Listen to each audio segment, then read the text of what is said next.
Olá pessoal, bem-vindos a mais uma aula aqui no nosso canal da Universidade da Elétrica.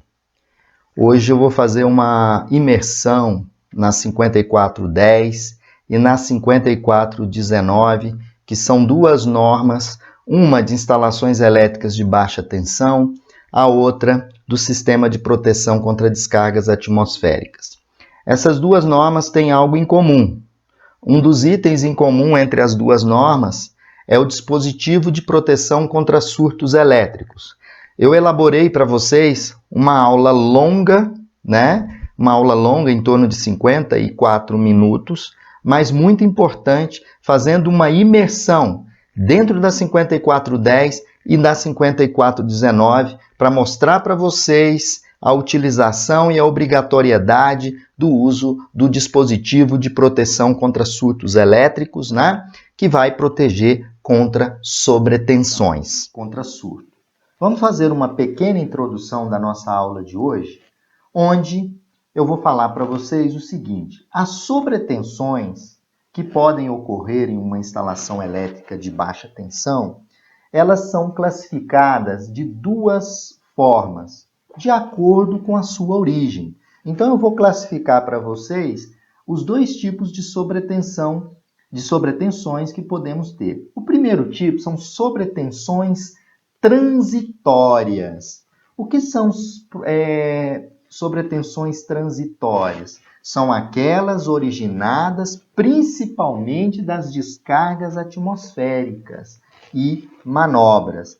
É esse tipo de sobretensão que eu vou tratar com vocês na colocação de dispositivo de proteção contra surto. Então, vamos focar nas sobretensões transitórias, que são aquelas originadas principalmente, repetindo, das descargas atmosféricas e manobras. As descargas atmosféricas são os raios que incidem nas edificações, próximos das edificações, e as manobras são desligamentos que ocorrem na rede elétrica. Bom, a sobretensão, elas são provenientes das descargas atmosféricas que incidem diretamente nas edificações, como eu tinha comentado, em redes aéreas de alimentação ou próximos delas. Produzem tensões conduzidas e induzidas, com impulsos caracterizados por seu valor de crista, ou seja, seu valor de pico.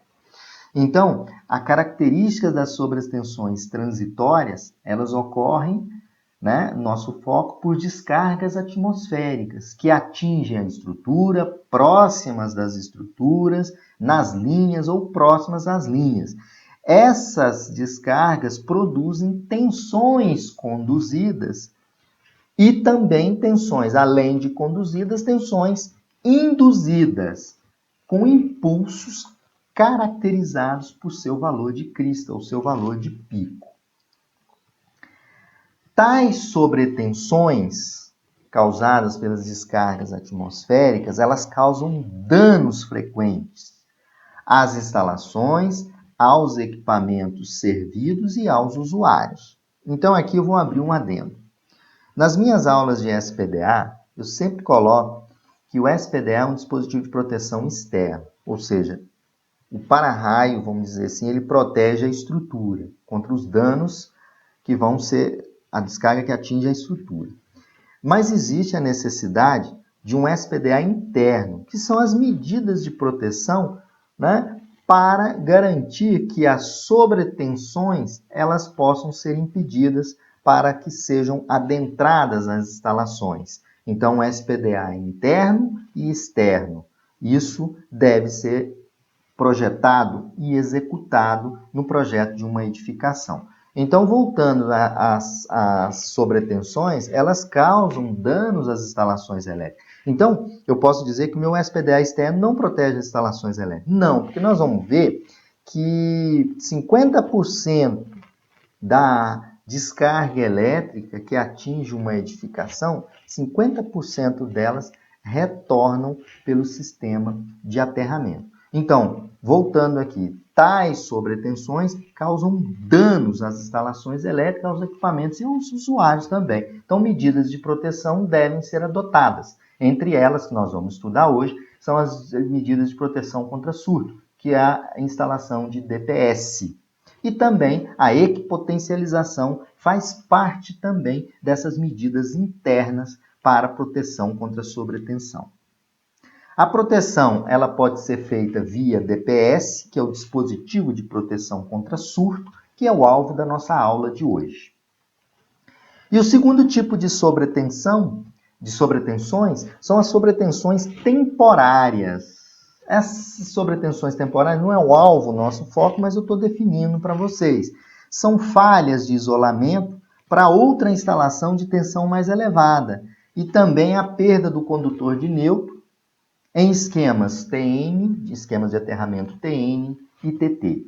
Então, o nosso foco aqui são as sobretensões transitórias, que são aquelas oriundas de descargas atmosféricas e de manobras. Para isso, vamos estudar o DPS, dispositivo de proteção contra surto. Já as sobretensões temporárias são aquelas devido à falha de isolamento de uma instalação de baixa tensão para uma tensão mais elevada ou vice-versa e também perda no condutor de neutro. Esse tipo de sobretensão nós não estaremos estudando, estaremos dando foco nessa parte 1 aqui, que é as sobretensões transitórias. Vamos agora aos surtos induzidos ou indiretos. Bom, o que seriam os surtos induzidos ou indiretos?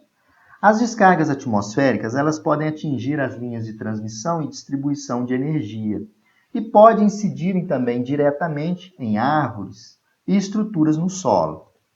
Então, o que acontece? Se eu tenho uma descarga, ela atinge numa linha, ou atinge próxima da linha, ou atinge uma árvore, que são estrutura próxima do solo, isso pode induzir surtos.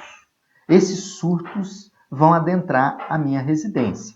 Então, veja bem, aqui eu tenho uma linha, uma descarga atingindo a linha, tem uma descarga próxima da linha. Aqui eu tenho uma descarga numa estrutura que está no solo, pode ser uma árvore aqui que está próxima a essa residência aqui. Então, o que acontece quando existe a incidência de um raio desse? O que vai provocar? Quando ele incide numa árvore ou incide numa linha, as ondas eletromagnéticas originadas pela corrente elétrica dessa descarga, que circula no canal, né? O que é esse canal? No canal da descarga, se propagam pelo meio. O meio geralmente é o ar. Então, a descarga elétrica ela é tão intensa que ela propaga pelo meio, que é o ar. Né? E estruturas próximas a essa descarga podem induzir essa corrente. Por exemplo, eu tenho uma estrutura metálica próxima, né? Ela vai fazer essa indução e transportar essa corrente para dentro das instalações elétricas. Então, as ondas eletromagnéticas que são originadas pela corrente elétrica que circula no canal da descarga atmosférica se propagam pelo meio. Né? O canal da descarga é o ar, né? Então ela se propaga pelo ar. Isso provoca, induzindo uma corrente elétrica nos condutores metálicos que estiverem em seu raio de alcance. Né? Se eu cai uma descarga, né? Essa descarga ela vem sendo conduzida pelo canal que é o ar. E se eu tenho um condutor perto, ou seja, uma linha de transmissão perto, essa linha vai sofrer um processo de indução devido à corrente, né? Aí, gente, é importante a gente observar que estima-se uma indução em um raio de alcance, né? Se um raio cai a 1 km, a 3 km, ele pode induzir, né, numa linha, induzir tensão numa linha, uma corrente na linha. Por quê? Como eu coloquei aqui, eu vou passar o mouse, quando a descarga atmosférica cai, ela induz uma corrente nos condutores metálicos que estiverem em seu raio de alcance. Não, qual é o raio de alcance que estima-se? Estima-se essa distância da ordem de 1 a 3 km. Então, se o raio cai de 1 a 3 km em uma linha, próximo de uma linha, essa indução de corrente ela pode vir por essa estrutura metálica, por exemplo, os condutores da linha de transmissão. Então, estima-se da ordem de 1 a 3 km. Esse raio, né, de distância que é capaz de sofrer o processo de indução da corrente eletromagnética, da descarga atmosférica. Agora vamos falar um pouquinho dos surtos conduzidos ou surtos diretos. Eles ocorrem quando uma descarga, gente, atinge diretamente sobre um componente da instalação, sobre a edificação ou sobre pontos muito próximos a elas. Nesse contexto, eu fiz um desenho mostrando para vocês, né, que os surtos conduzidos, o anterior era surtos induzidos, eles podem ser induzidos até um raio de alcance de 1 a 3 km. Aqui são surtos conduzidos, que são aqueles quando a descarga atmosférica atinge diretamente a estrutura ou um componente da instalação, né, ou pontos muito próximos a ele. Todos os elementos metálicos presentes ali, né, todos os elementos metálicos ali existentes e o eletrodo de aterramento, eles ficam, por fração de segundo, submetidos a níveis diferentes de tensão. Isso é importante. Essas diferenças de tensão,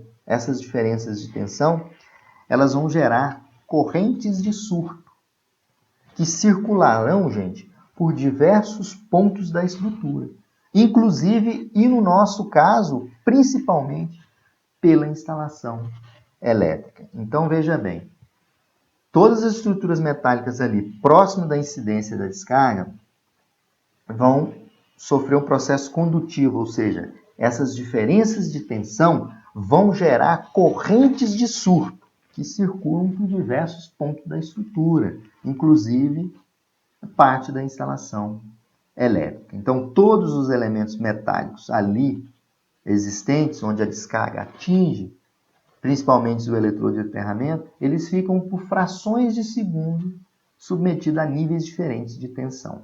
Então, esses são surtos conduzidos ou diretos. Proteção contra surtos. Somente o SPDA, que é o Sistema de Proteção contra Descargas Atmosféricas, gente, ele não é suficiente. Por quê? Como eu coloquei em várias aulas de SPDA, é um sistema externo, que é o SPDA, e um sistema interno. Sendo necessário ao SPDA dispositivos internamente, dispositivos de proteção contra surto. Segundo, existência de um aterramento eficiente e adequado. E sistema de potencialização locais, para evitar a diferença de tensão. Então, somente o SPDA ele não protege contra surto. Na verdade, é necessário, além do SPDA externo, que são os vários métodos, gaiola de Faraday, Franklin e o próprio SPDA estrutural, existe a necessidade da inserção de dispositivos de proteção contra surto, a existência de um aterramento adequado e o sistema de potencialização. Bom, o dispositivo de proteção contra surto, ele é destinado a limitar as sobretensões transitórias, né? Chamado atenuador de tensão, ou supressor de surto, ou desviar de correntes de surto, ou desviador de corrente de surto. Os fabricantes, para os dispositivos DPS, eles devem fornecer a tensão máxima de operação contínua do DPS, é um dado importante, que é a tensão nominal do DPS, e a frequência nominal do DPS. Então, primeiro ponto, que o fabricante deve fornecer a tensão máxima de operação contínua, tensão nominal do DPS e a frequência nominal. Segundo ponto, é a classificação do ensaio. Qual é o ensaio que está sendo realizado e os parâmetros de descarga. E o ponto 3, o terceiro ponto importante que o fabricante deve fornecer é a corrente máxima, parâmetro da onda em que o DPS foi ensaiado. Qual é o I máximo em quiloampere que o DPS foi ensaiado. Isso é importante o fabricante colocar e informar isso no seu manual.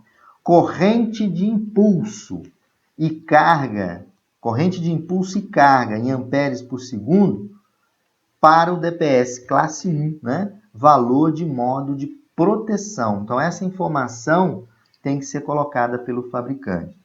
corrente de descarga nominal, que a gente chama de IN, para o DPS classe 2, né, valor para cada módulo de proteção, e tem que informar o nível de proteção, ou seja, o valor da tensão de operação, ou seja, o valor de UP. Então, o fabricante tem que informar o nível de proteção da tensão. O DPS classe 1, qual é o valor do UP? O DPS classe 2, qual é o valor do UP? Isso tem que ser informado pelo fabricante.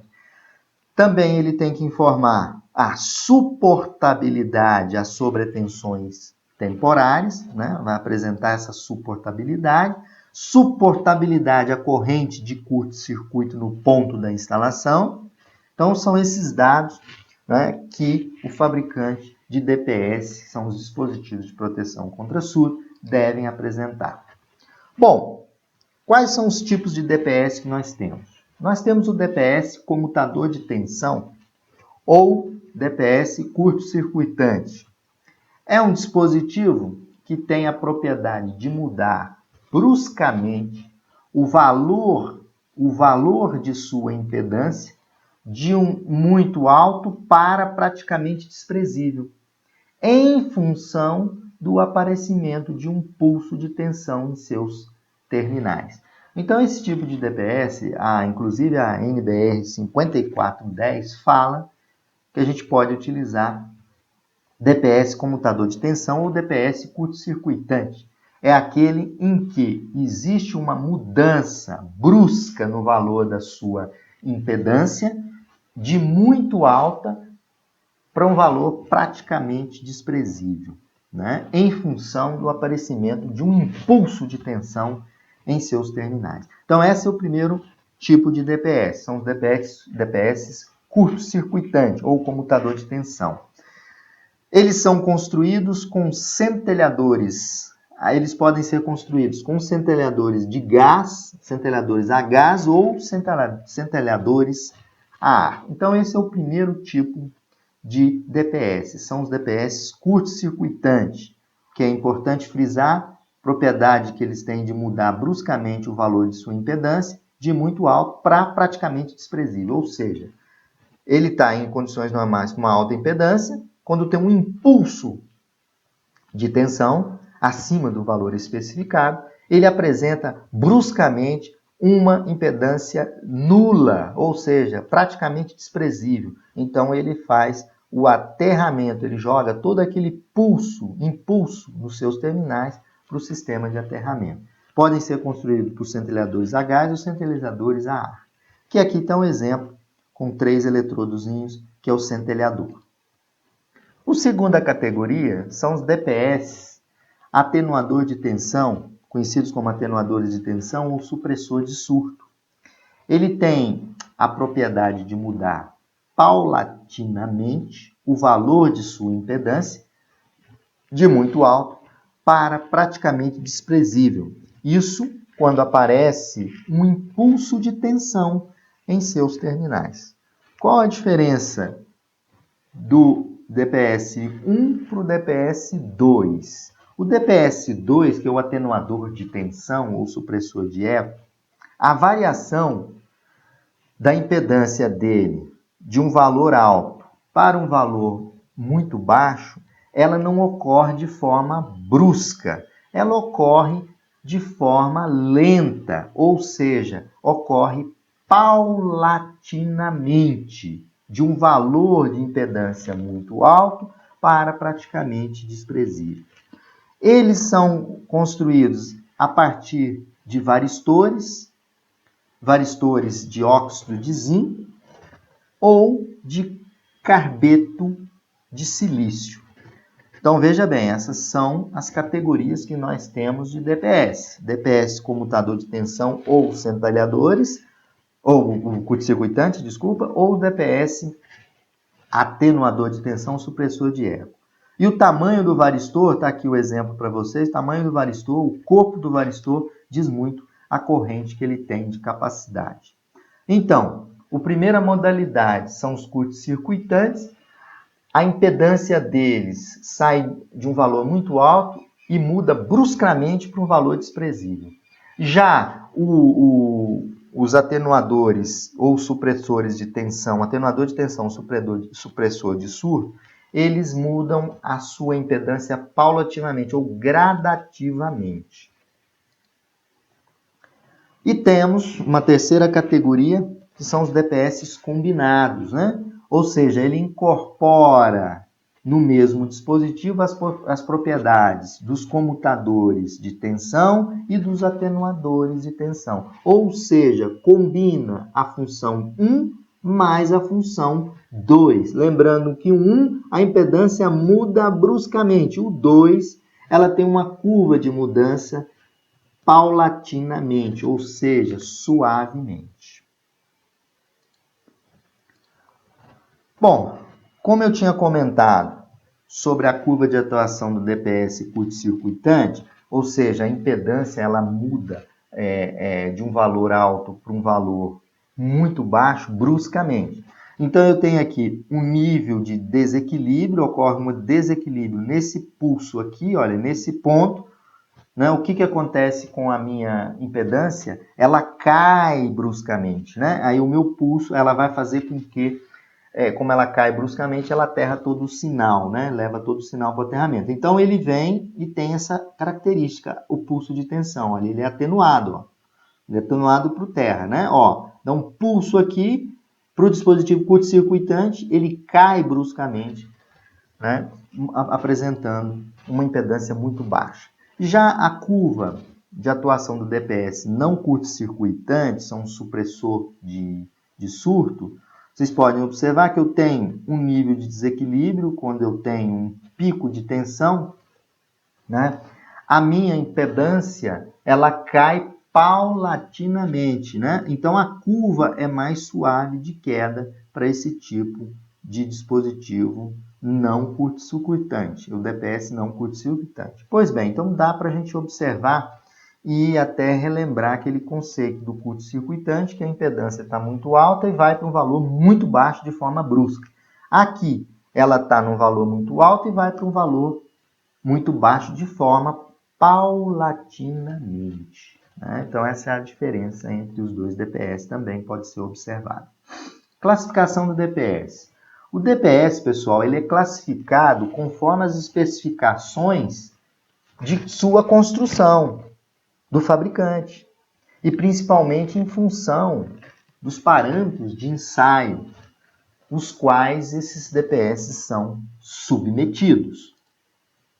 O DPS classe 1, vamos falar um pouquinho do DPS classe 1.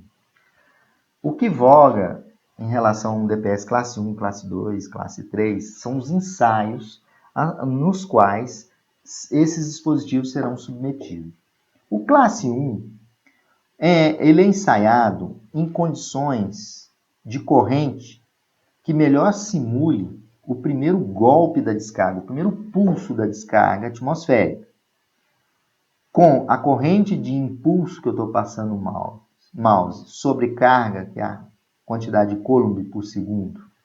Então, esse é o ensaio. Então, classe 1, ele é ensaiado em condições de corrente que melhor simule a descarga, né? Onde eu vou ter um valor de IMP, que é a corrente de impulso, em kA, vou ter uma quantidade de carga. A onda que melhor simule o impulso para esse tipo de ensaio é aquela que tem um tempo de frente, que é o tempo T1 inicial, onde ele vai atingir 90% da corrente, é um tempo de 10 microsegundos, e o tempo T2, que é o tempo que a gente chama de cauda, é um tempo de 350 microsegundos, quando ele atinge 50% da mesma corrente.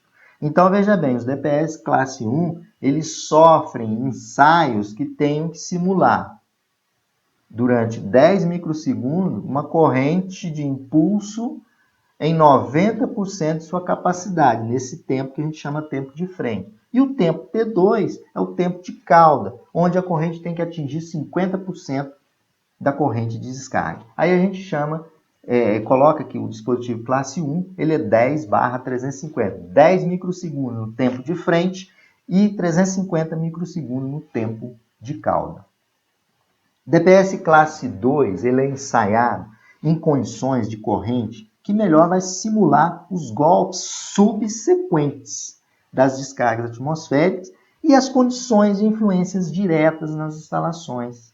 Aqui a gente faz o teste no classe 2, que é IN, que é as tensões de surtos induzidas, onde eu tenho um tempo de frente T1, 8 microsegundos, e um tempo de cauda, 20 microsegundos. Aí eu faço o teste 8/20. Então, veja bem, o classe 1, então, ele é ensaiado um tempo de 10/350. Veja que é um tempo mais longo, não é? Onde o tempo de frente, que é o T1, ele é um tempo em que a corrente atinge 90% da corrente máxima de ensaio, que é o IMP, corrente de impulso. E o T2, 50% da corrente de impulso. Né? Aqui, no classe 1, simula o primeiro golpe da descarga, né? Ou seja, quando a descarga atinge diretamente. Né? E o classe 2 é quando a descarga atinge, né, uma estrutura próxima, né, onde você vai analisar a descarga subsequente. Né? E as condições de testes aqui, vamos levar em conta a corrente de surto induzidas, né? E N. O tempo T1 é 8 microsegundos e o tempo T2, 20 microsegundos. DPS classe 3, né? Por ser um dispositivo atenuador de ajuste de tensão, utilizado em níveis internos de proteção, esse DPS ele é ensaiado com forma de onda combinada. A gente faz uma combinação de forma de onda. Aplica-se no dispositivo um impulso, uma tensão UOC, de 1,2 a 50 microsegundos. E com um impulso IN, na corrente de surto induzida, com duração de 80/20 microsegundos.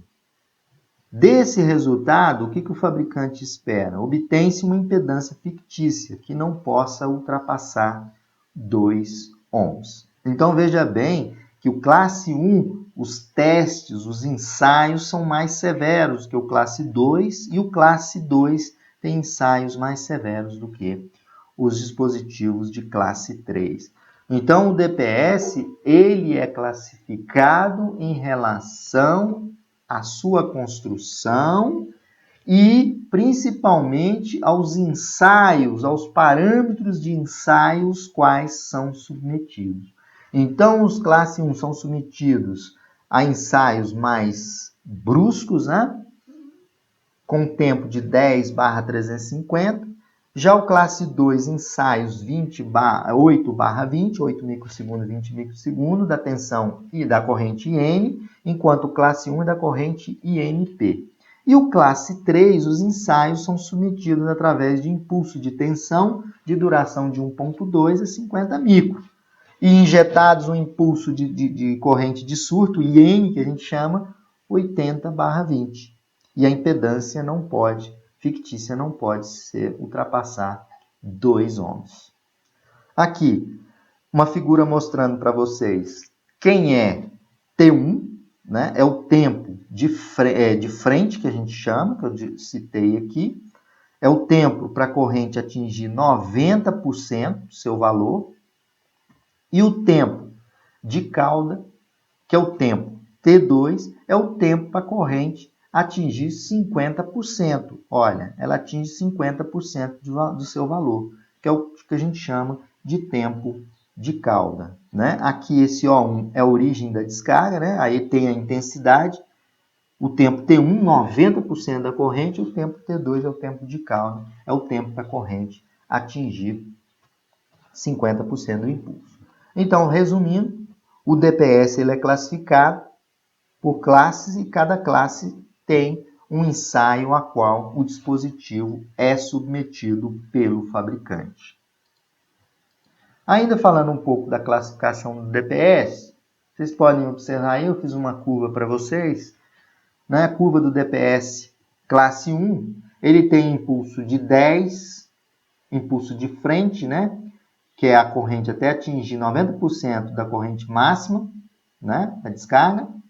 E aqui, 350 é o tempo de cauda, onde ele atinge 50% da corrente. Então, esse aqui é um ensaio no DPS classe 1, onde o tempo T1 é esse tempo aqui, que é o tempo de frente, que vai atingir 90% da corrente máxima, e aqui 50%, esse é o tempo de cauda. Então, a gente chama de 10/350 microsegundos. O outro exemplo é um ensaio do classe 2. Vocês podem ver que o classe 1, a curva é bem mais alargada, né? Ele é submetido a correntes intensas por um período de tempo maior. Aqui no classe 1, o ensaio dele, vocês podem observar que o tempo de frente, estou passando o mouse, é 8 microsegundos, está aqui, quando ele atinge 90% da corrente máxima, e eu faço o teste durante 20 microsegundos, quando ele atinge 50% da corrente. Então, podem observar que os ensaios do classe 1 são mais severos do que o classe 2. Então, deu para vocês observarem a diferença na classificação do DPS. O que é um DPS classe 1? É aquele DPS onde os ensaios são mais apertados, mais bruscos, como vocês podem observar nesses dois gráficos. Bom, ainda falando um pouquinho da classificação do DPS, riscos de danos provenientes dos efeitos indiretos gerados pelas descargas atmosféricas nas linhas de alimentação que adentram a edificação são chamados surtos induzidos. DPS classe 2 instalado no primeiro nível de proteção. Então, o DPS classe 2, ele consegue, não é, proteger os surtos induzidos. Aí é o DPS atenuador de tensão ou DPS combinado, como nós vimos anteriormente. Atenuador de tensão é a base de varistor ou combinado. Atenuador de tensão é o curto-circuitante. Então, classe 2, né, são os riscos que são provenientes de descargas indiretas. Então, descargas indiretas, né, que são descargas de intensidade menor, o DPS classe 2. Os riscos de danos provenientes ao impacto direto das descargas atmosféricas na estrutura ou em outros componentes da instalação ou muito próximo dela são surtos conduzidos, que eu tinha definido anteriormente. DPS classe 1, instalado no primeiro nível de proteção. É o DPS comutador de tensão ou combinado. O comutador de tensão é o curto-circuitante. Então, veja bem, que o DPS classe 1, ele tem ensaios mais severos, onde a suportabilidade de corrente, né, no tempo 10/350, e são destinados o classe 1 para descargas diretas, né, ou em outros componentes da instalação, diretamente na instalação ou em outros componentes da instalação elétrica. Bom, ainda falando um pouquinho, a recomendação do DPS classe 1. Segundo a NBR 5410, o DPS-1 é destinado à proteção contra sobretensões provocadas por descargas atmosféricas diretas. Então, a gente já definiu. Classe 1. Classe 1 é para utilizar em DPS para proteção contra sobretensões provocadas por descargas atmosféricas diretas sobre a edificação ou em suas proximidades, com alta capacidade de exposição aos surtos, com capacidade mínima, segundo a norma, de 12,5 kA de corrente de impulso, conforme estabelece o item 63524, a linha D da NBR 5410. Então, quanto que eu uso classe 1? Eu uso DPS classe 1 para descargas que incidem diretamente na edificação ou em suas proximidades. Por quê? Porque são DPS com alta capacidade de exposição a surtos, tanto que os ensaios são realizados de formas mais severas pelos fabricantes. DPS classe 2 é destinada à proteção contra sobretensões de origem atmosférica transmitidas pela linha externa, né, pela linha externa de alimentação, ou seja, cargas indiretas, assim também contra sobretensões de manobra, né, com capacidade mínima de exposição ao surto, 5 kA, né? Isso corrente nominal. O classe 3 é destinado à proteção dos equipamentos eletroeletrônicos, sendo uma proteção fina de ajuste, proporcionando uma menor tensão residual, né? E, consequentemente, uma proteção efetiva para os equipamentos. Bom, então, gente, são essas definições da NBR 5410 sobre o DPS. Então, classe 1 são aqueles que suportam descargas atmosféricas, né, que tem alta capacidade de exposição a surtos, né, com capacidade mínima de 12,5 kA. Já o classe 2 são utilizados para sobretensões transmitidas pela linha de alimentação ou cargas indiretas, né? Tem capacidade mínima de 5 kA de corrente nominal. E o classe 3 é destinado à proteção de equipamentos eletroeletrônicos, sendo uma proteção fina de ajuste. Bom, agora vamos a um exemplo que eu trouxe para vocês de algumas especificações de um DPS. Eu estou com um exemplo aqui, onde o exemplo eu coloco assim, uma instalação elétrica 220/380, ou seja, fase neutro 220 e fase-fase 380, utiliza um aterramento TNC, né? Lembrando que o aterramento TNC, a primeira letrinha é um ponto da alimentação aterrado, a segunda letra significa que as massas estão conectadas nesse ponto da alimentação que está aterrado. Esse C diz que as funções neutro e terra são comuns. Instalação entre fases e PEM, ou seja, aqui, olha, neutro e proteção, ponto de equipotencialização e proteção, são comuns, conforme o aterramento TNC. Pela tabela da NBR 5410, que é essa tabela que vocês estão vendo aí, nós vamos encontrar. Aí, o que nós temos que fazer? Nós temos que calcular a tensão UC exigível do DPS. Então, que DPS eu vou colocar? Um DPS de quanto? Qual a tensão UC exigível por esse DPS? Então, como a gente tem fase PAN, ou seja, e o aterramento TNC, quanto que vale a tensão UC? A minha tensão UC, ela vale 1,1 de U0, onde o 0 é a tensão, vocês podem observar aqui, é a tensão entre fase e neutro. Dessa forma, eu consigo calcular o meu UC, que é a tensão exigível para o meu DPS. Então, é 1,1 vezes 220 dá 242 volts. Então, como você especifica esse DPS? A especificação deve ser no valor comercial, imediatamente superior ao C.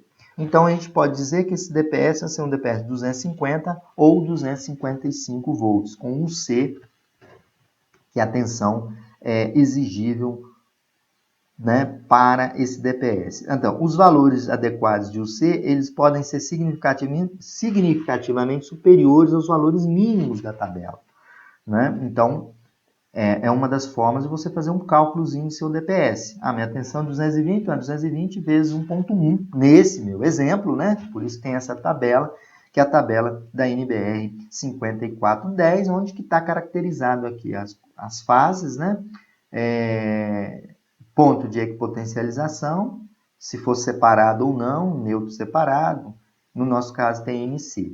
Então, a tensão UC do meu DPS, e a tensão de especificação dele, deve ser superior a 242 volts.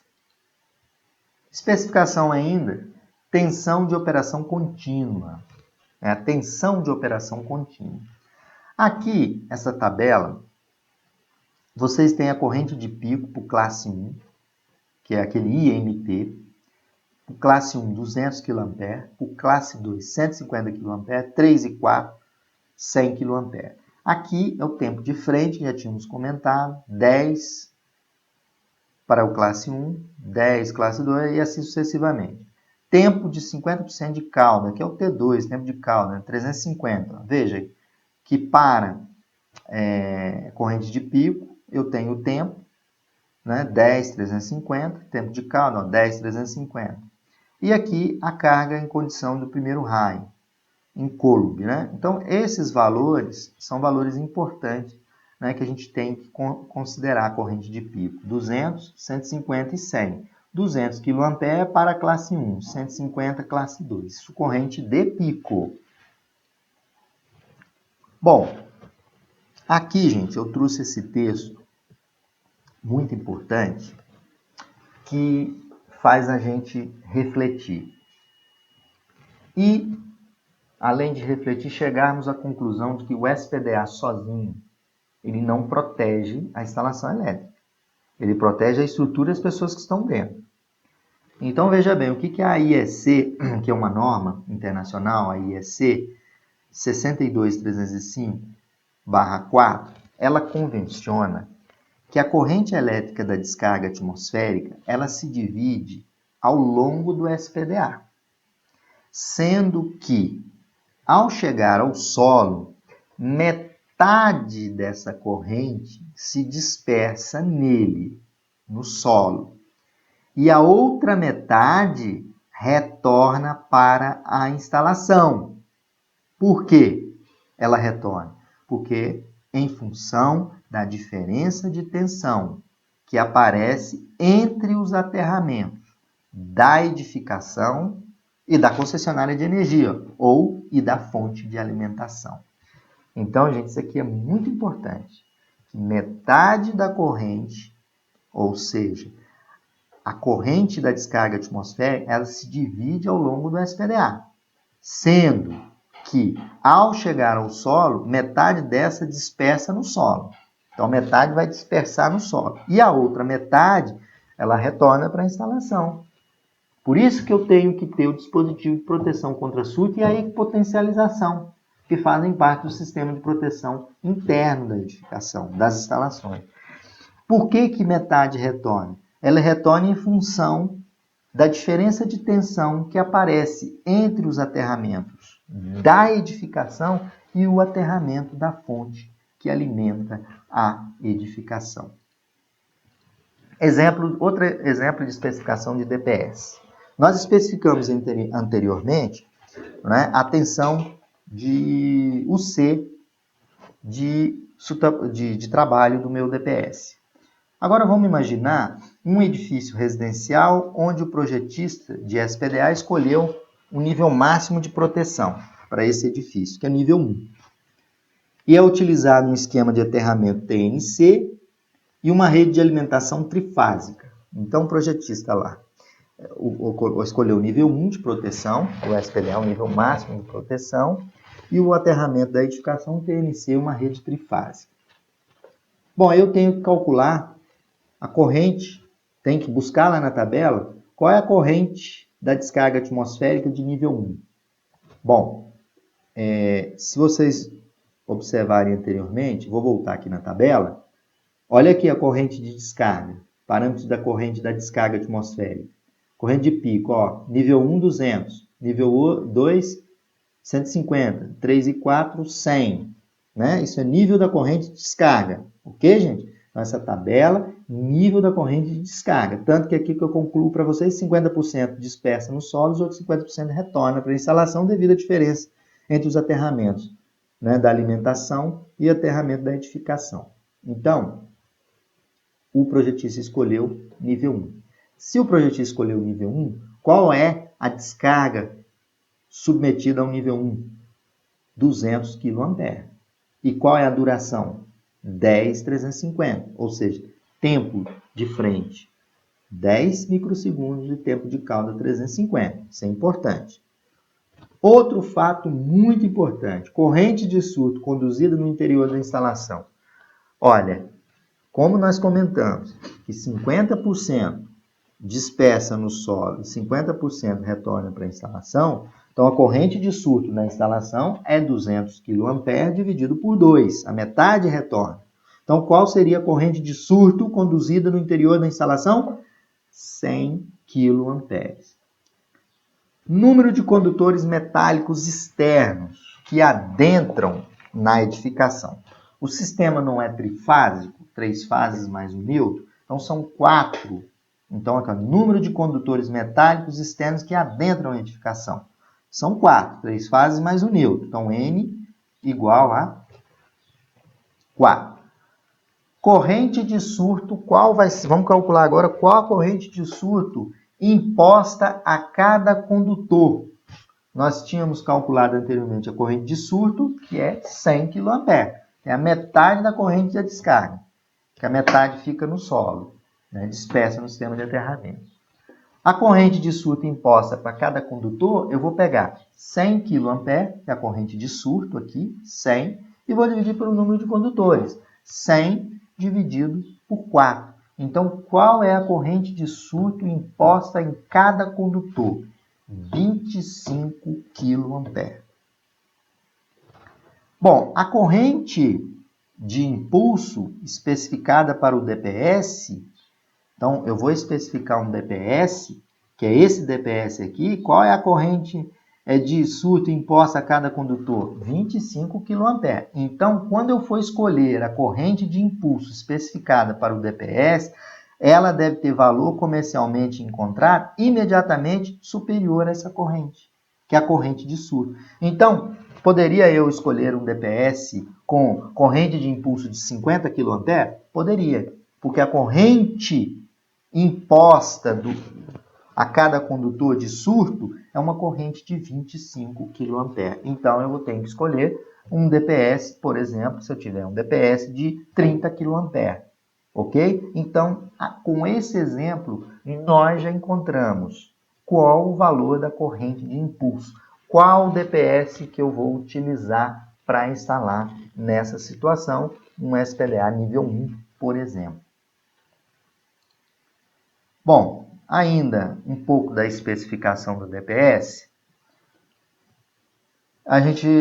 Eu vou comentar com vocês como o estudo que nós fizemos visa a proteção contra surtos induzidos, seu foco é minimizar os surtos já atenuados pela impedância das linhas, ou DPS classe 1 instalado no montante, né? Os valores de N podem ser calculados pelo método do nível de exposição, né, provenientes das descargas atmosféricas. Então, o que eu estou dizendo com isso aqui? Quando a gente vai calcular um DPS, a gente tem que levar em conta os fatores de exposição a surtos provenientes das descargas atmosféricas, que é o fator F. E o TD é o índice serálnico. Isso aí vai depender, quando você faz o projeto do SPDA, cada região tem o valor de TD. E tem o LBT, que é o comprimento em quilômetro da linha, né, de alimentação. E o sigma, aqui, é o posicionamento, situação e a topologia da linha, né, que a tabela aqui mostra. Ó, sigma 0 para linha aérea e edificação completamente envolvida, sigma 0,5 para linha aérea e edificação com algumas estruturas próximas, né, 0,71, que é o pior caso, para linha aérea e edificação sobre morro, em presença de água superficial e área moça.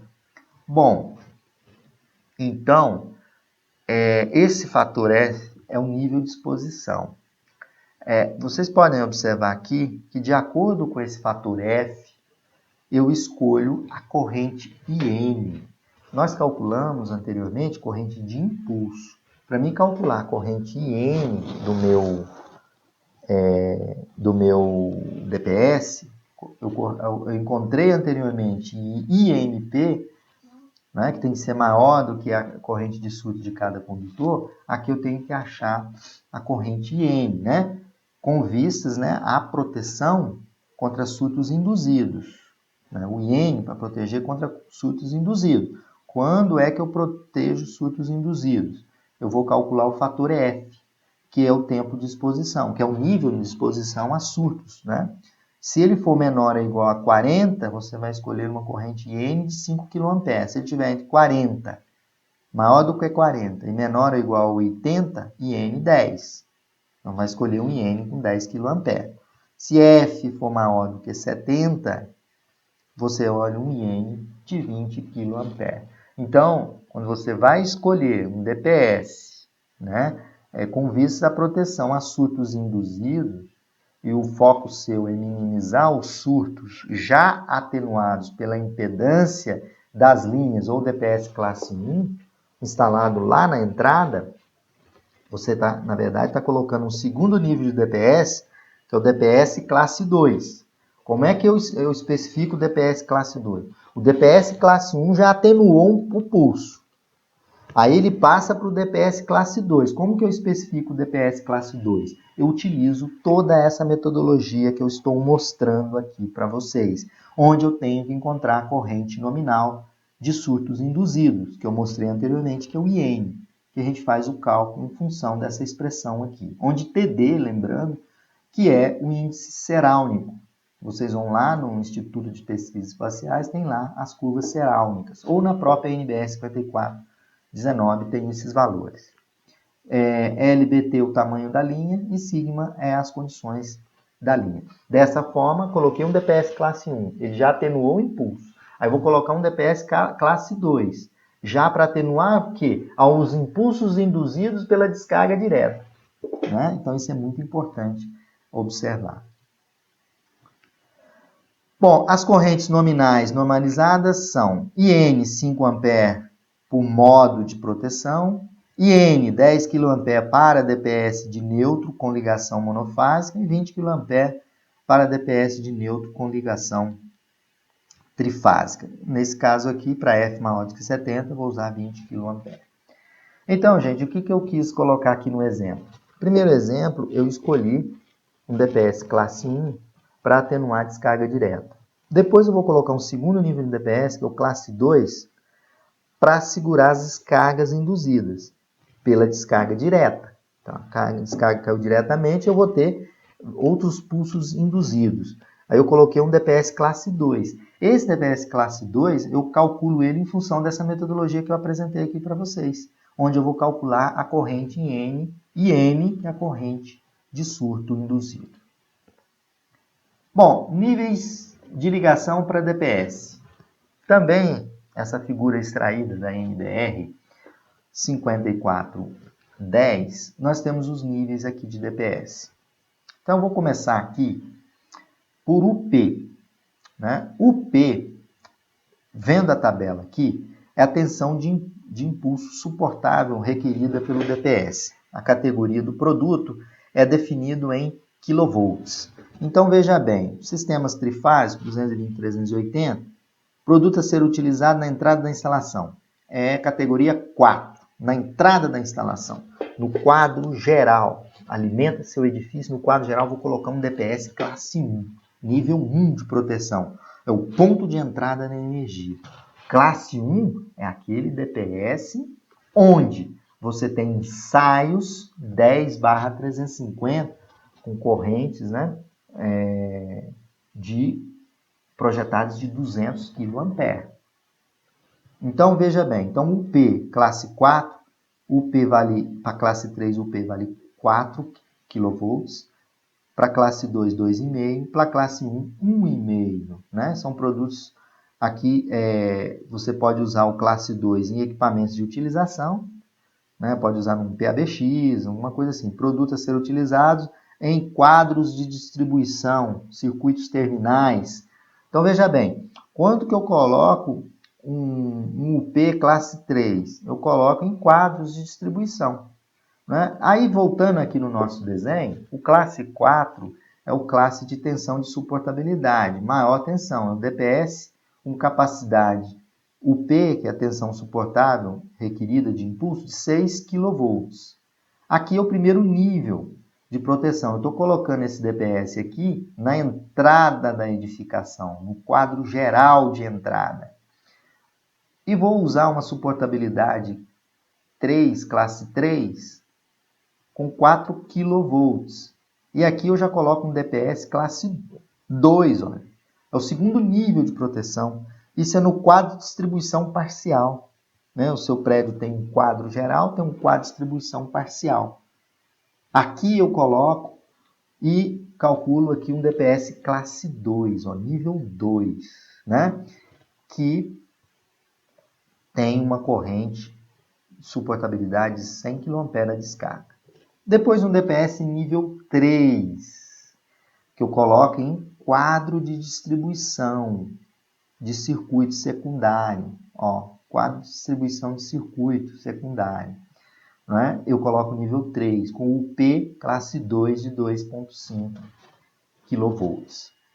E no último nível, eu boto aqui o nível 4 no DPS, é para proteger tomadas para equipamento de utilização. Boto um equipamento lá, vou utilizar esse equipamento e coloco ele na tomada. Então, o DPS classe 4 é aquele DPSzinho que tem uma tensão de suportabilidade de 2,5 kV.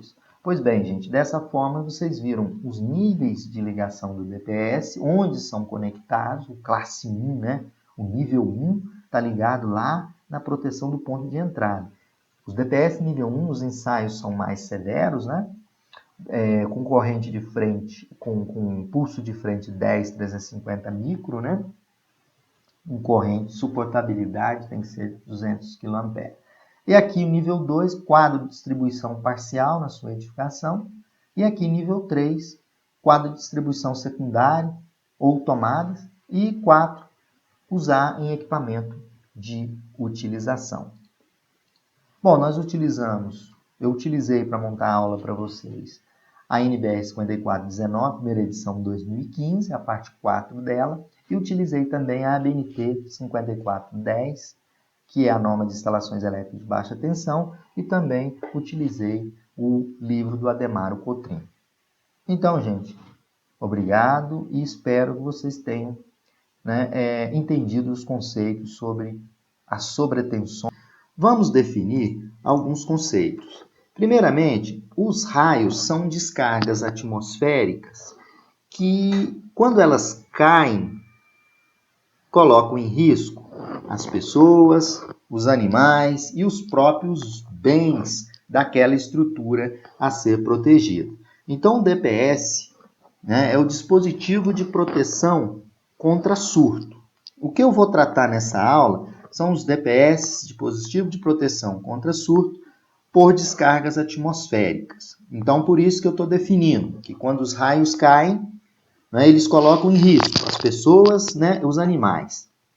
Ele pode provocar danos à propriedade, danos à propriedade está se tornando um problema cada vez mais à medida que falha dos dispositivos eletrônicos pode causar perda financeira e até mesmo perda de vida humana.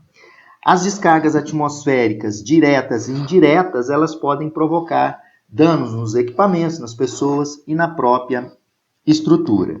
Então, a NBR 5419, a parte 4, dedica à conceituação e à elaboração de um projeto adequado para um sistema de proteção contra descarga atmosférica interno.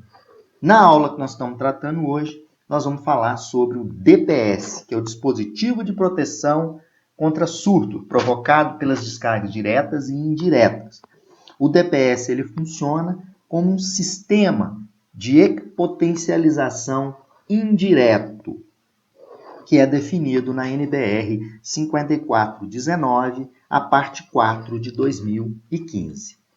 Pois bem, para termos o entendimento e o funcionamento do sistema de proteção contra surto por descargas atmosféricas, é importante que a gente conheça as descargas atmosféricas. Conforme estabelece a NBR 5419, de 2015, descarga direta é chamada descarga S1. É quando, pessoal, vocês podem observar no desenho, quando a descarga atmosférica atinge, o raio direto atinge o sistema de proteção contra descargas atmosféricas, o SPDA, que é o para-raios, que é o sistema externo de proteção. Então, quando ele atinge, a energia do raio, ela será descarregada com segurança ao potencial de terra. Porém, pessoal, 50% da energia retorna para as instalações elétricas pelo sistema de aterramento. Nesse contexto, temos que ter um dispositivo de proteção contra surto para proteger os surtos provocados pelo raio que incide diretamente à estrutura, já que 50% retorna para as instalações elétricas através do sistema de aterramento. Então, eu tenho que ter uma estrutura de DPS para proteger esse tipo de descarga. A descarga S2 é aquela descarga, segundo a NBR 5419 de 2015, é aquela descarga que cai próxima à estrutura. Se uma descarga cair a 2 km da estrutura, né, ela vai produzir campos, né? Então, veja só, se um raio atinge a estrutura, próximo, perto da estrutura, ele cria campos magnéticos adicionais, que, por sua vez, induzem picos de alta tensão em sistemas e linhas. Então, é importante porque ocorre acoplamentos indutivos, podem provocar danos dentro de um raio de até 2 quilômetros. Então, eu tenho que proteger a minha estrutura internamente contra esse tipo de descarga, que é uma descarga que cai próximo, perto da estrutura, considerando até um raio de 2 quilômetros, não é? E aí eu tenho que fazer a proteção, e a proteção interna, a gente faz essa proteção fazendo uso de equipotencializações, e no nosso caso, equipotencialização indireta, via dispositivo de proteção contra surto.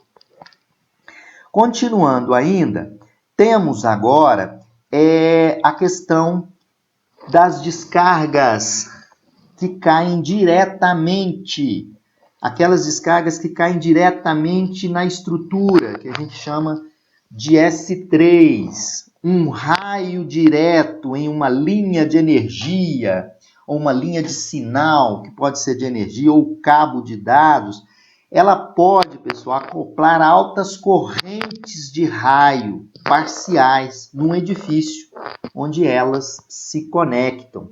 Então, você tem essa linha, vocês observam que essa linha está alimentando a minha edificação. Quando o raio atinge aqui, vai provocar acoplamento, né? E induzindo várias tensões dentro da linha.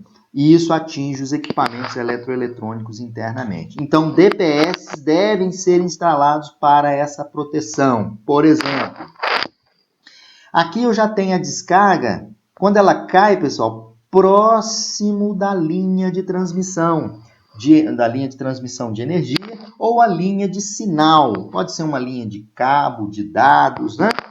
Se um raio, então, atinge perto da linha de sinal, altos campos magnéticos adicionais que, por sua vez, podem induzir, né, campos magnéticos internamente. Então, se o raio cai aqui, ele induz na linha e isso tem uma indução internamente de campos magnéticos. Para evitar isso, a gente tem que proteger através dos dispositivos. Por exemplo, nós estamos tratando nessa aula os dispositivos de proteção contra surto. Pois bem, então, segundo a NBR 5419 de 2015, temos as definições dos tipos de descarga, S1, S2, S3 e S4. Bom, continuando, vocês podem observar a seguinte situação. Segundo a norma IEC 62305, ela apresenta a distribuição típica da corrente do raio, segundo essa norma.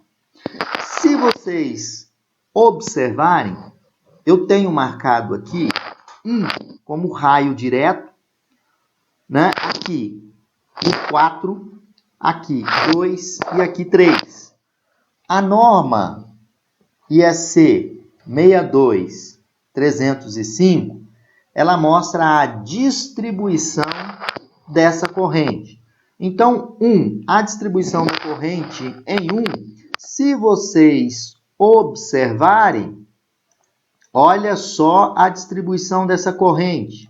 100% chega a ser uma corrente máxima desse raio direto, segundo a IEC 62305, chega a ser uma corrente de impulso máxima de 200 kA. No ponto 2, aqui, vocês podem observar que no ponto 2, onde eu tenho uma distribuição de corrente, prestem atenção nesse ponto 2. Nesse ponto 2, aqui, onde eu estou sinalizando aqui, eu tenho 50% dessa corrente. Então, quando o raio cai aqui, é 100%, que dá 200 kA, correto? Só que 100 kA, que é 50%, vai para o sistema de aterramento.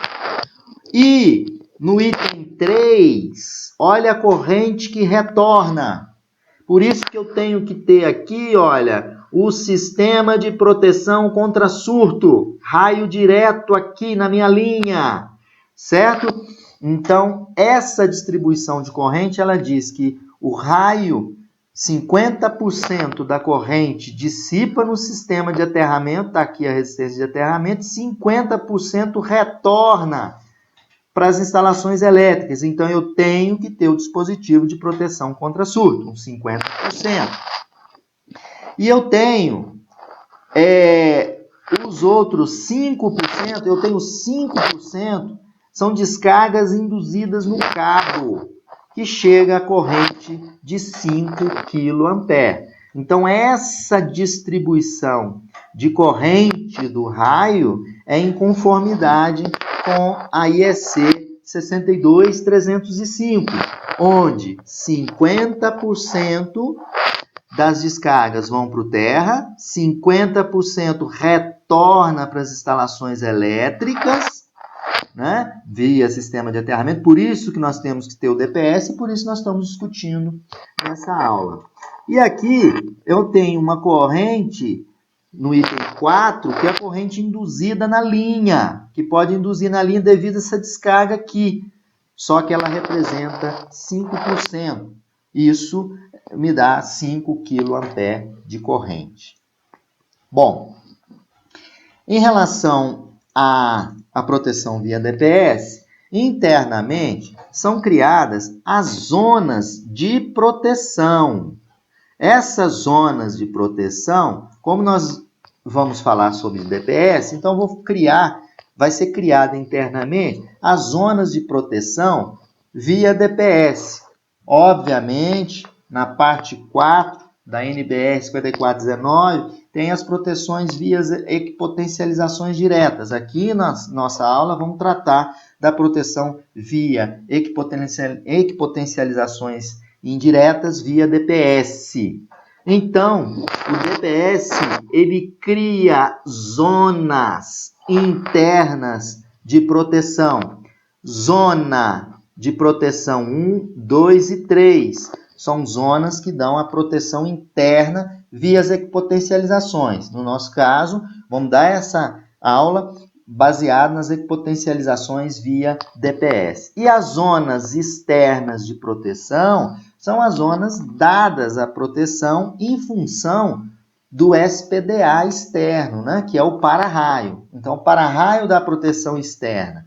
E o para-raio interno, vamos dizer assim, ela é protegida via, por exemplo, nós estamos tratando nessa aula, via o DPS, que é o dispositivo de proteção contra surto proveniente dessas descargas atmosféricas. Então, cria-se aqui em amarelo as zonas internas de proteção.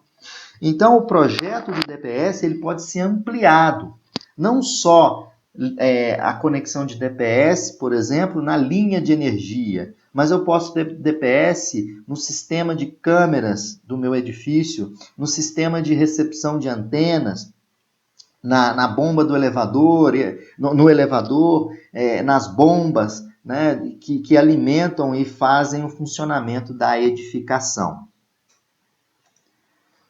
Bom, agora vamos observar quais são os níveis conforme a norma IEC 62305. Vocês podem observar que eu tenho o raio direto, né? Os fabricantes simulam em laboratório, o raio direto é um raio, é o 1, que é esse amarelinho aqui. Ele tem a duração de 10/350 microsegundos simulados em laboratório para testar os DPS, é o raio direto. O raio indireto, ele é simulado com uma duração de 8/20 microsegundos. Então, é esse em pretinho aqui, 8/20. Então, o raio direto, a estrutura ele tem uma duração maior, 10/350. E aqui, 8/20 microsegundos. Então, proteção indireta, quando o raio cai próximo à estrutura, a duração 8/20 microsegundos. É muito rápido. Já o raio direto, segundo a IEC 62305, olha o pulso aqui. Ele tem um pico inicial, variando 10 microsegundos, depois 350 microsegundos. Isso é importante porque isso é que vai definir a classe do sistema de proteção contra surtos, que é a classe do DPS. Ok, pessoal? Então, só para vocês terem aqui a ordem de grandeza, eu tenho aqui a corrente em kA, né? E tenho a duração do pulso, sendo que o pulso do raio direto, ele tem o 10/350, enquanto que o outro 8/20 microsegundos. Bom, agora vamos fazer a classificação. Vamos classificar os dispositivos de proteção contra surto, que vão proteger contra as descargas diretas e as descargas indiretas, como eu mostrei anteriormente. Então, na entrada da edificação, que a gente fala na alimentação geral da minha edificação, que eu estou simbolizando aqui pelo item 7, eu tenho um DPS classe 1, correto? Que ele vai proteger contra raio direto. Então, esse DPS classe 1, ele tem, como eu mostrei anteriormente, a duração de 10/350 microsegundos. Vocês veem que a gente tem os DPS instalados nas fases, né? Ligado no sistema de barramento de equipotencialização, correto? E logo em seguida eu tenho no circuito de distribuição da minha entrada da energia da edificação, na distribuição é colocado o DPS classe 2. Esse DPS classe 2, como vocês podem observar e visto anteriormente, vou voltar aqui, o DPS classe 2, ele vai dar uma proteção aqui no circuito de distribuição. E depois eu coloco o DPS classe 3. Esse DPS classe 3, eu faço a sua instalação, por exemplo, em circuitos de tomadas, circuito de bombas, por exemplo, né? Então, dessa forma, aqui a edificação internamente está protegida contra os raios diretos e indiretos, conforme estabelece a NBR 5419 de 2015. Bom, eu trago aqui um exemplo simples de uma edificação, onde na entrada da edificação, eu escolhi aqui o fabricante da Obo, por exemplo, que nós somos representante da Obo. Ele sugere no barramento de alimentação de entrada, vamos colocar o DPS classe 1. E aqui, nas bombas, por exemplo, nas bombas de recalque, tudo na edificação, no exemplo dessa edificação, foi colocado DPS classe 2, correto? Da mesma forma, eu vou colocar nos elevadores. E aqui eu vou colocar DPS também nos elevadores. Então, veja bem, aqui é o classe 2 e aqui classe 3, que é no elevador, mas é na alimentação geral dos meus elevadores. Então, eu vou fazendo o que a gente chama de coordenação de DPS, para que eu evite surtos provenientes das descargas que podem ser diretas e induzidas na linha. O projeto também, ele pode contemplar DPS para o sistema de câmeras, pessoal, um projeto mais complexo e, obviamente, muito mais caro, mas você pode, por exemplo, colocar uma proteção contra surto para câmeras de vigilância.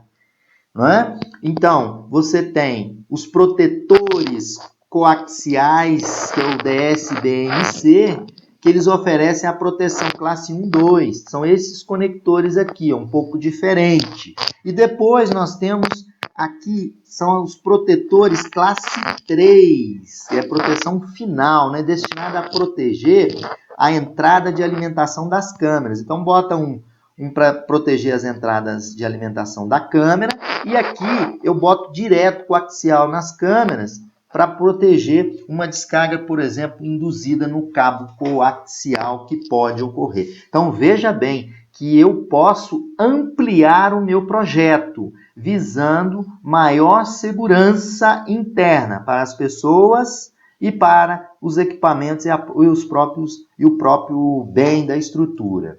Aqui também nós podemos instalar DPS no sistema de antenas coletivas, né? Então vocês podem ver, é um DPS também coaxial, exemplo DPS da OBO, por exemplo. Podemos conectar esse DPS no sistema de proteção de antenas coletivas, podemos colocar individualizado em cada uma dessas entradas, ou colocar um DPS aqui, ó, nesse ponto, né? Mas muitas pessoas já me ligaram, olha, tô tendo muita queima num hotel aqui, tem um sistema de recepção de antena coletiva, tô tendo queima dos receptores. Qual a solução? Bom, a solução adequada é colocar os dispositivos de proteção contra surto para as antenas. Correto, pessoal? Então, essa aula eu procurei dar para vocês a visão de onde eu posso colocar o sistema de DPS e a classificação desses sistemas, ok? E as próximas aulas, eu vou estar mostrando para vocês como que a gente faz um projeto adequado de DPS. Foi utilizado a bibliografia da ABNT, onde eu coletei algumas informações, e também, né, a documentação, né, da OBO, que fala que é o Guia de Descargas Atmosféricas, da OBO de 2016, que é a OBO Bertmann, né, que é o fabricante de DPS e dispositivo de proteção contra surto, né, e próprio para sistema de SPDA. A OBO é uma empresa alemã. Então, boa aula, né? Acho que a aula foi interessante para vocês no sentido da conceituação de onde pode ser colocado DPS e por que colocar DPS nessas localidades.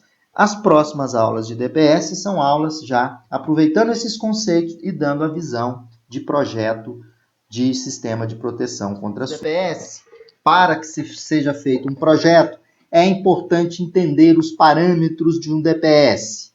Eu vou tratar agora para vocês quais são os parâmetros de um DPS e o que vem a ser o DPS de forma rápida. Existe uma norma, que é a norma NBR-EC 61643, fala que o DPS é um dispositivo destinado a limitar sobretensões transitórias ou desviar surtos. Então, é limitar as sobretensões transitórias ou desviar corrente de surtos, que significa comutar tensão ou curto-circuitante. E aqui é atenuar a tensão ou supressor de surto. Isso são definições pela IEC 61643.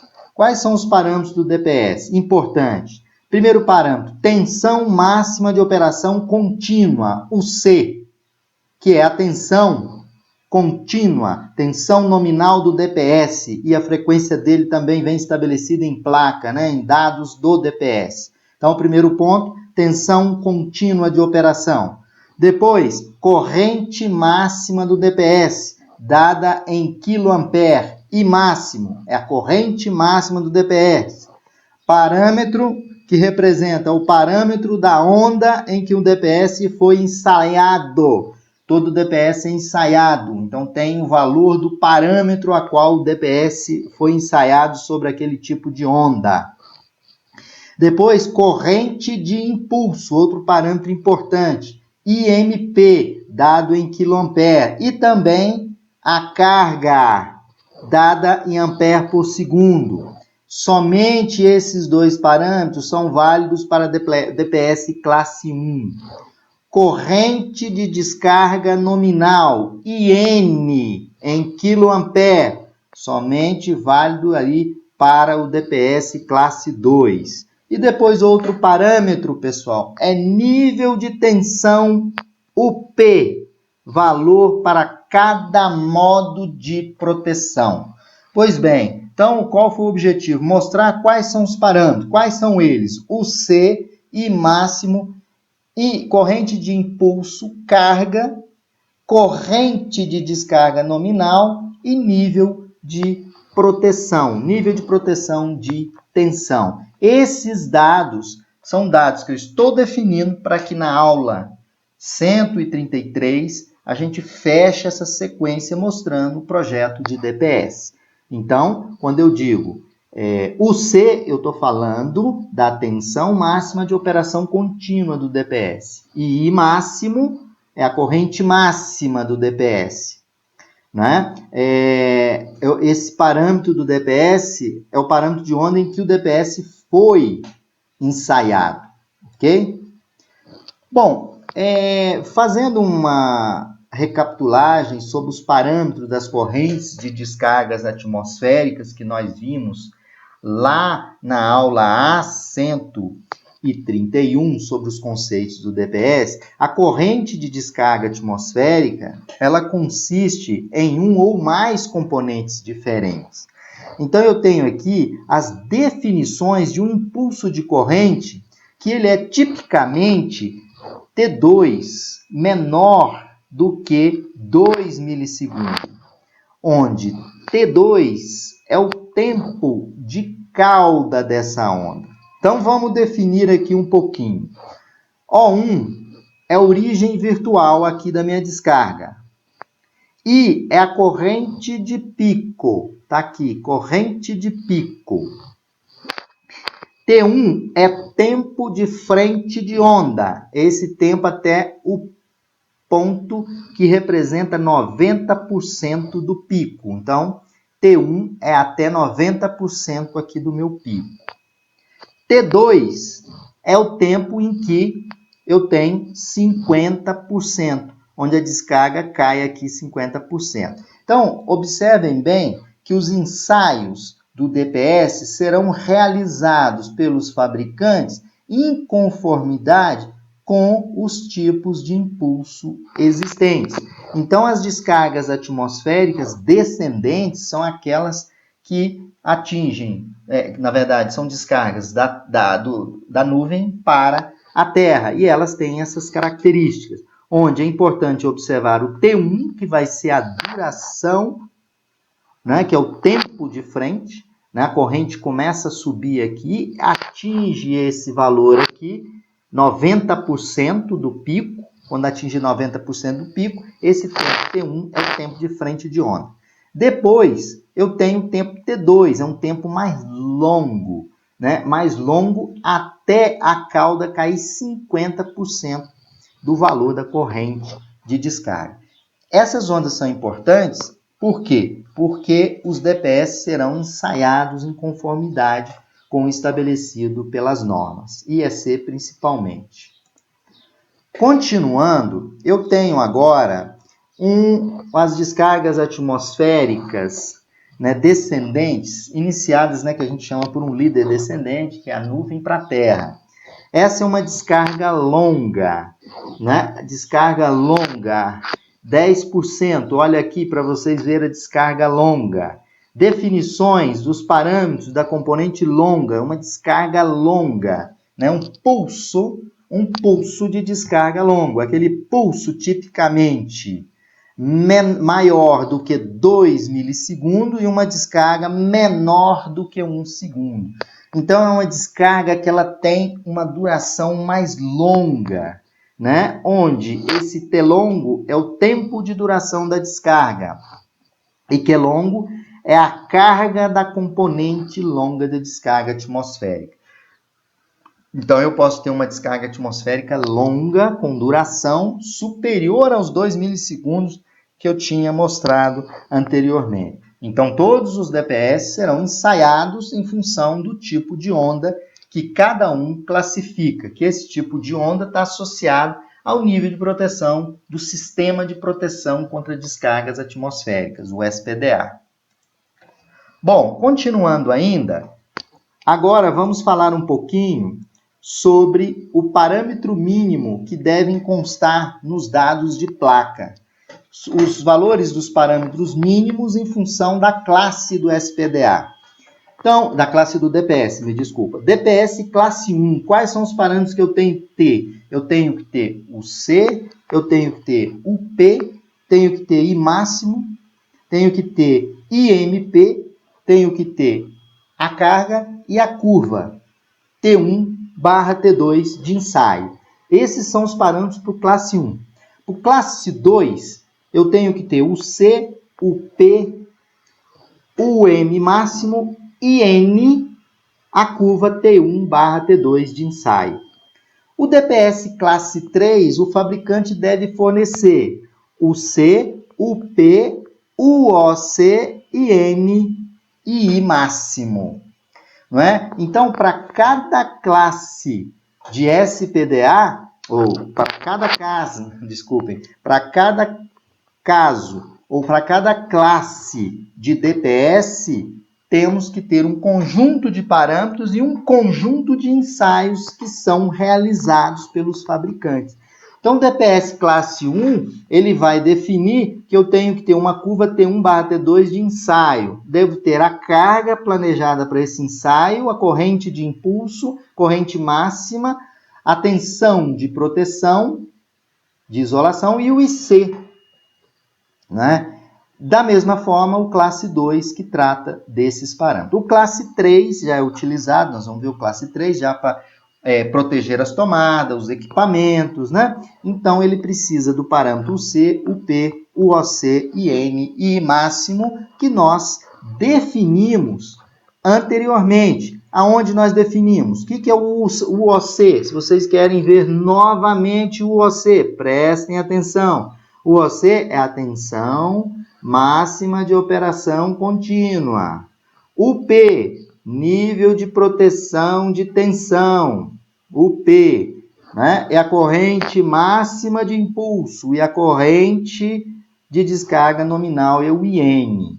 Ok, gente? Então, aqui redefinindo para vocês esses parâmetros.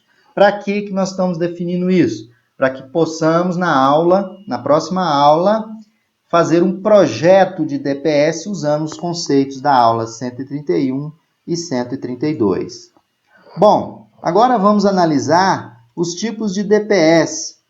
Né? Eu tenho o DPS que a gente chama DPS comutador de tensão, ou DPS curto-circuitante. DPS curto-circuitante.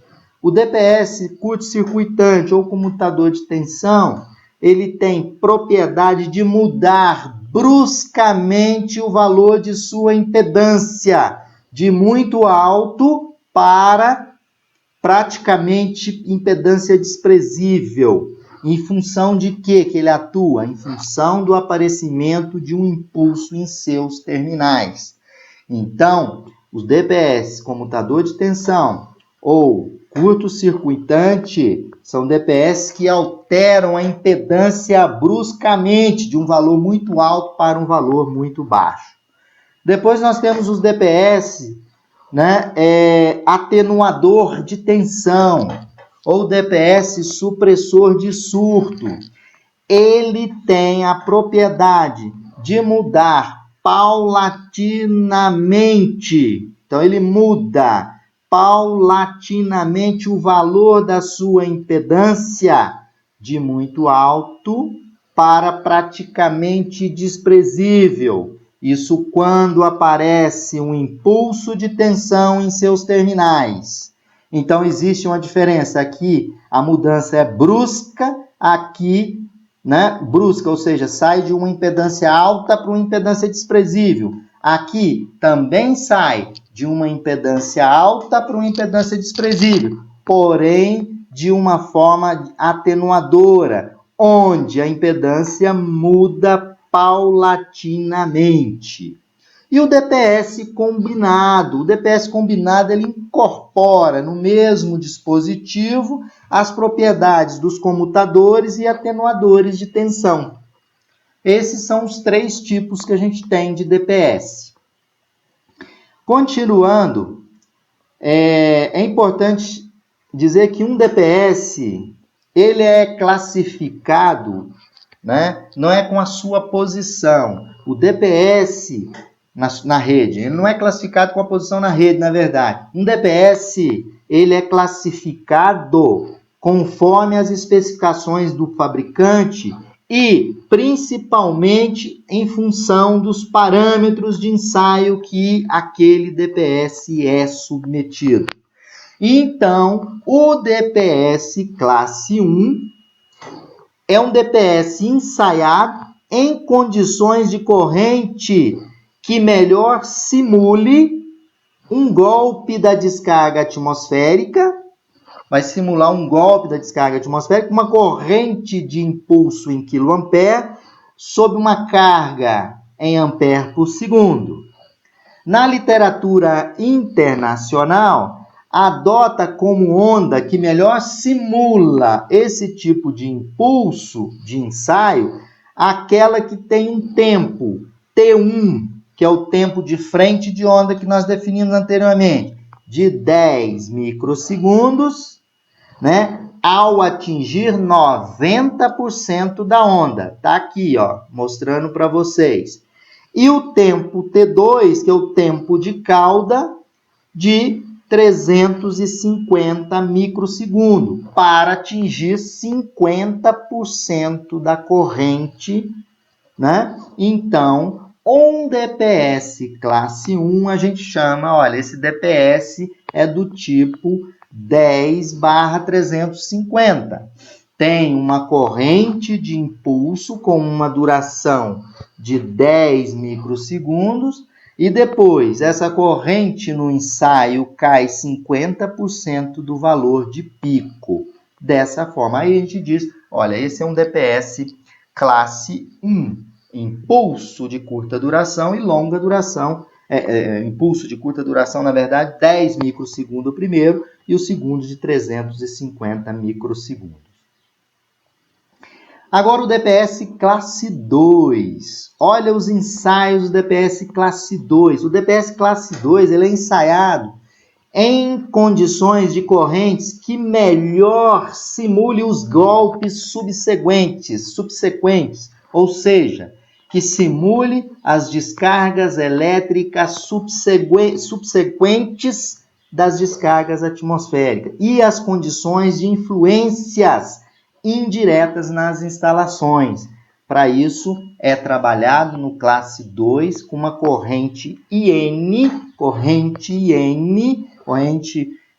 de operação, de descarga nominal em quiloampere. Aqui está em kVA, corrijam, é quiloampere, né? Tem tempo T1 de 8 microsegundos e tempo T2 de cauda de 20 microsegundos. Então, podemos dizer que esse DPS é um DPS classe 2 cuja curva é 8/20 milissegundos, 20 microsegundos, enquanto classe 1 é 10/350 microsegundos, cuja corrente que eu trabalho é corrente IMP, corrente de impulso. Né? Então, o impulso atinge 90% e depois o tempo de cauda 350 e 50%, como nós vimos anteriormente. Aqui eu tenho um impulso principal e aqui eu tenho as componentes subsequentes da minha descarga atmosférica. Então, classe 2, 8/20 microsegundos. Classe 3. DPS classe 3 pode ser um dispositivo atenuador de ajuste de tensão. Ele é utilizado em níveis de proteção, né, internos de proteção. Esse DPS, pessoal, ele é ensaiado com a forma de onda combinada. Isso é, como um gerador de combo, né? Circuito aberto, tem um circuito aberto. Aplica-se no DPS uma tensão de operação, UOC, né, com pulso de duração 1.2/50 microsegundos e um impulso IN de corrente com duração 8/20 microsegundos em curto-circuito. Então, o que classifica se é classe 1, classe 2 e classe 3 são os ensaios nos quais o seu DPS passa, ou seja, aquele DPS que você vai utilizar, ele passa.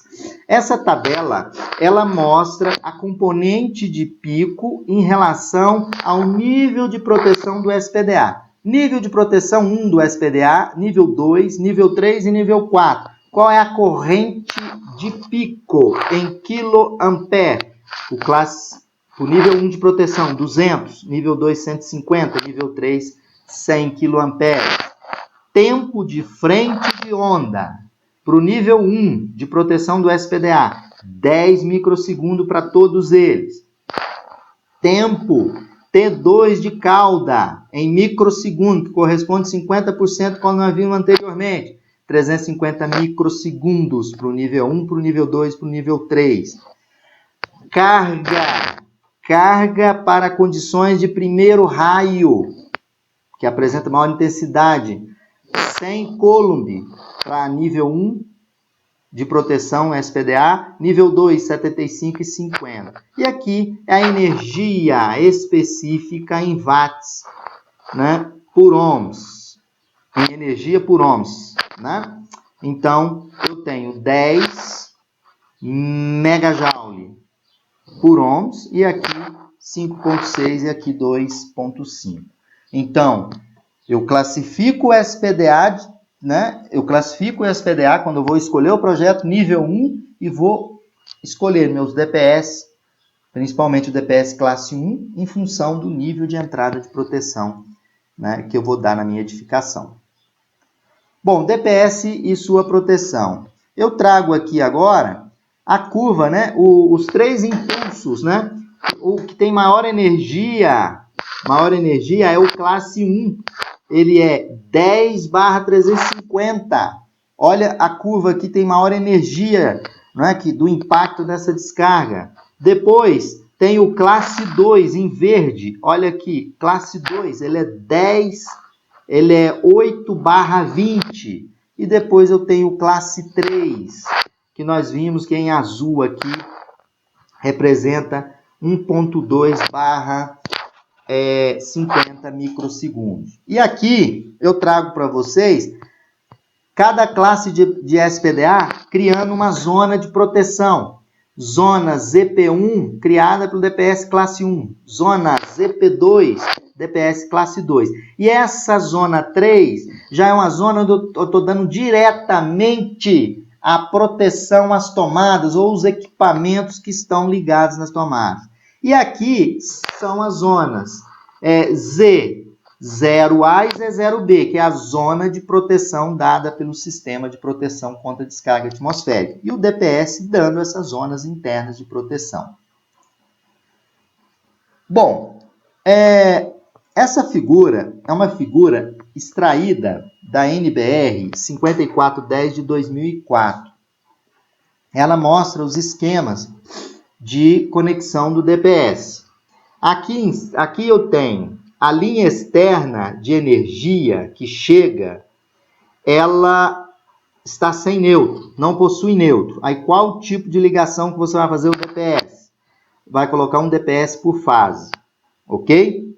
E fazer o aterramento dele, linha 1, linha 2, linha 3, ok? Quando possui o neutro, quando a linha possui o neutro, eu tenho duas situações. A situação que eu vou perguntar, o neutro será aterrado no barramento de equipotencialização da edificação? Vamos dizer que sim. Se o neutro é aterrado no barramento de equipotencialização, lembro a vocês, se o neutro é aterrado lá na entrada da edificação, no barramento de equipotencialização, é necessário o DPS apenas nas fases, né? Na linha 1, 2 e 3, ok? Então, o neutro é aterrado lá na entrada da edificação. Se o neutro não é aterrado, o que eu tenho que fazer? Eu tenho dois esquemas aqui, a conexão 2 e a conexão 3. Né? A conexão 2, eu tenho que ligar o DPS no neutro, né? Essa é uma forma de ligar, e a outra forma de fazer a ligação do DPS é essa apresentada aqui. Eu tenho o DPS em série, eu coloco um segundo DPS, né, conectado no neutro por terra. Né? Eu levo todos os DPS aqui das linhas, das três linhas, para o neutro, e do neutro sai um DPS que vai para o sistema de aterramento. Aqui, né, na verdade, aqui dois esquemas de conexão são possíveis. Como eu coloquei, esse esquema é o mais comum que a gente encontra quando o neutro não está aterrado na entrada. Então, pessoal, esses esquemas de DPS, de ligação do DPS, são estabelecidos pela norma NBR 5410.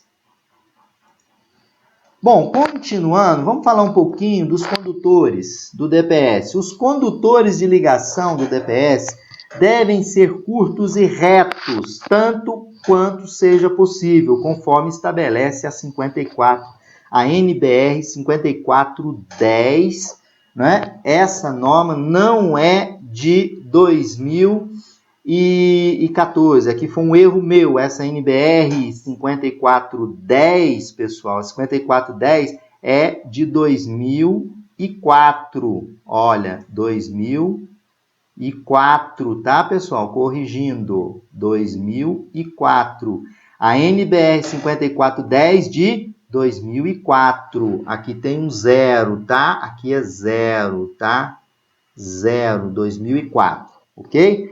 O comprimento dos condutores destinados a conectar o DPS são as ligações fase DPS, neutro DPS, DPS-PE ou DPS neutro. Dependendo do esquema de ligação, deve ser o mais curto possível. Qual é esse esquema de ligação? É o esquema que eu vou apresentar para vocês aqui.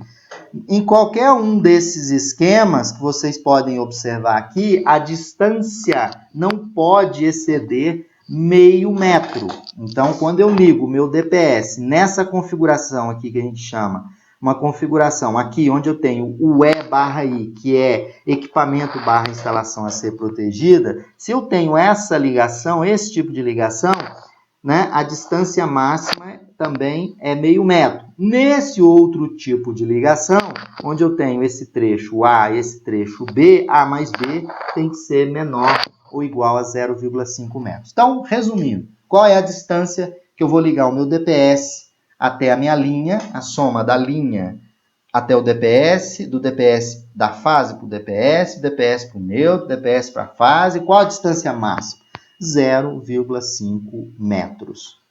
Bom, continuando ainda, nós temos agora, quando o DPS é destinado à proteção contra sobretensões provocadas por descargas atmosféricas diretas sobre a edificação ou em suas proximidades, pessoal, a seção nominal do condutor das ligações DPS-PE, ela deve ser no mínimo de 16 milímetros quadrados em cobre ou equivalente. O classe 1 já permite, classe 1 ou classe 1 mais 2, reforçando, 16 milímetros. O classe 2, podemos ter uma seção mínima de 4 milímetros, mas podemos utilizar, né, a seção 6 milímetros, que é muito encontrada, ok? Bom, agora vamos mostrar um outro desenho que já tinha um pedaço desse desenho já tinha na aula 131. Aqui é uma configuração da Obo Bertmann, que é fabricante de dispositivo de proteção contra surto. A Obo é uma empresa alemã. Então, se vocês observarem aí, eu tenho aqui a entrada da edificação, que eu tenho que colocar um DPS classe 1, ok? E aí, a Obo, ela sugere essa classe de DPS aqui, classe 1. Então, vocês podem observar que tem o DPS em azul, que esse DPS em azul, ele não é curto-circuitante, para evitar a ausência do neutro, quando ele interrompe, para não interromper o neutro, né? Então, ele é utilizado, a Obo tem essa característica. E esse classe 1 vai dar essa zona aqui de proteção, zona 1. E o outro classe 2 vai dar essa outra proteção aqui. E o classe 3, ele já é utilizado para dar proteção nos equipamentos. Então, esse classe 1 aqui, esse azulzinho no neutro, é sugerido pela Obo para, na hora que eu tenho, né, a atuação do DPS, principalmente no neutro, para que eu não tenha uma interrupção do neutro. Ele não vai permitir a interrupção do neutro. Bom, para montar essa aula para vocês, faltando agora somente a aula de projeto, nós já temos todos os conceitos. Foi utilizado a NBR 5419 de 2015, a parte 4, o livro do Ademário Cotrim, Instalações Elétricas, edição de 2009, e o manual da Obo Bertmann sobre DPS. Um abraço a todos e bons estudos, já que vocês têm a aula A131 para estudar e a aula A132, faltando uma única aula para complementar a parte de DPS, que é o projeto de DPS. Um abraço.